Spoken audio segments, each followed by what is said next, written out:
வணக்கம் நண்பர்களே. இன்னைக்கு ஒரு ஒரு சிறு கதை ஒன்று சொல்ல போகிறேன். அன்றாடம் நம்ம வாழ்வியல் முறையில் சில கதைகள் நம்மளோட ஒத்து வரும். ஸோ ஒரு சின்ன கதை என்னன்னாக்க, காகம் பேசுகிற முயலை பற்றிய கதை. ஸோ ஒரு மரத்தில் காகம் உட்காந்துருக்கு. அந்த உட்காந்துருக்கும் போது இந்த காகத்து பக்கத்தில் கீழே என்ன வருது, ஒரு முயல் வருது.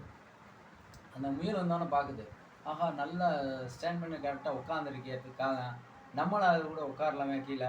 அப்போ கேட்குது காகத்தில், காகமே நான் கீழே உட்காந்துக்கிறவா அப்படின்னு கேட்குது. அந்த காகம் சொல்ல, தாராளமாக நீங்கள் உட்காந்துக்குங்க அப்படின்றது. ஸோ அந்த காகம் கீழே பார்த்துக்கிட்டே இருக்குது. ஸோ அந்த நேரத்தில் ஒரு நரி வருது. ஸோ அந்த நரி வந்தோன்னு என்ன பண்ணுது, இந்த முயலை பார்க்குது.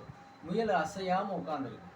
ஸோ அந்த முயல் என்ன எண்ணத்தில் உட்காந்துருக்கா, காகம் அசையாமல் உட்காந்துருக்கேன், ஸோ அப்போ நம்மளும் அதே மாதிரி உட்காந்துருக்கு. ஸோ கொஞ்ச நேரத்தில் என்ன பண்ணுதுன்னா, அந்த நரி அந்த முயலை பிடிச்சி சாப்பிட்ருது. ஸோ அந்த காகம் அமைதியாக உட்காந்துருக்கு. ஸோ இந்த கதையிலேருந்து நம்ம என்னாண்டா, ஸோ யார் ஒவ்வொரு மனிதனுடைய வாழ்க்கையில் ஒவ்வொரு ஸ்டேஜுகள் வரும். ஸோ யார் உயர்ந்த நிலைக்கு போகும்போது அவங்க ஸ்டெபிளைஸ் ஆகி அந்த இடத்துல உட்காந்து அமைதியாக இளைப்பாருவாங்க.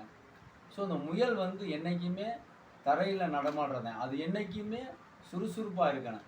ஸோ அப்போ அது என்ன பண்ணுச்சுன்னா, சுறுசுறுப்பாக இருக்கக்கூடிய முயல் மேலே உள்ள காக்கையினுடைய அந்த மேலே இருந்த உட்காந்துருந்தா பார்த்து ஆசைப்பட்டு நம்மளும் அந்த மாதிரி அமரலாம்னு நினச்சதுனால அதனுடைய உயிருக்கே ஆபத்து வந்துடுச்சு.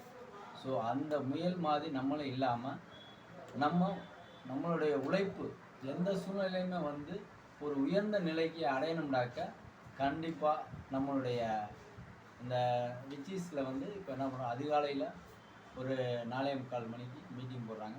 நீங்கள் அனைவரும் வாங்க, ஃப்ரீயாக கருத்து தராங்க. ஸோ நீங்கள் எந்த ஒரு மீட்டிங் போனாலும் நீங்கள் காசு கொடுத்து தான் 10,000 ரூபாய் கட்டித்தான் நீங்கள் அந்த ட்ரைனிங் எடுக்க முடியும். ஸோ நீங்கள் வந்தீங்களாக்க உங்கள் வாழ்வியல் முறையை நீங்கள் தெரிஞ்சுக்கிறீங்க. நீங்கள் பிஸ்னஸே சொல்லிக் கொடுக்கல, உங்கள் வாழ்வியல் முறை, உங்களுடைய ஹெல்த்தை பற்றி அவேர்னஸ், நீங்கள் எப்படி சமுதாயத்தில் வாழலாம் நோய் நொடி இல்லாமல், பணம் செலவழிக்காமல். ஸோ நம்ம ரிச்சீஸில் ஒரு ஒரு தற்காலிக மாற்றி அதை கொடுக்குறாங்க. உங்கள் வாழ்க்கையை அவங்க நிரந்தரமாகவே வளமாக மாற்றுறாங்க. ஏன்டா அவங்க வாழ்வியல் முறையை சொல்லி கொடுக்குறாங்க. ஸோ நம்ம தற்காலிகத்துக்கு ஒரு 6 மாதம் 3 மாதமும் நம்மளுடைய ப்ராடக்ட்டுகள் எடுக்கும்போது க்யூர் ஆகிடுது. அதுக்கப்புறம் வாழ்வியல் முறையை அவங்களுக்கு சொல்லிக் கொடுக்குறதுனால நீங்கள் இது போகும்போது அடுத்த தலைமுறைக்கே உங்களுடைய ஆரோக்கியம் போய் சேருது.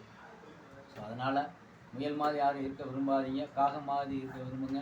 ஸோ உயர்ந்த நிலைக்கு அடையணும்னாக்க நீங்கள் அனைவருமே அதிகாலையில் எந்திரிச்சு பழகுங்க. ஸோ என்னுடைய லைஃப்லையெல்லாம் அதிகாலையில் ஒரு 2-3 மாதமாக எந்திரிச்சதுனால என் லைஃபே மாறி ரொம்ப ஒரு அற்புதமாக போயிட்டுருக்கு. அதனால் நீங்கள் நல்லா வருமானமும் ஓரளவுக்கு வந்துக்கிட்டு இருக்கு. ஏன்னா அதிகாலை எழுந்திரிச்சு, அதை பிரம்ம முகூர்த்தத்தில் எழுந்திரிச்சவங்க என்றைக்குமே தோற்றதில்லை. ஸோ இதெல்லாம் என் லைஃப்பில் எனக்கு 47 வயசுக்கு அப்புறம் நடக்குது.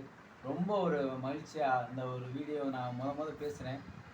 ரிச்சீஸ் உறவுகள் அனைவருக்கும் இந்த வீடியோ பிடிச்சிருந்தா எனக்கு ஒரு லைக் கொடுங்க. நன்றி.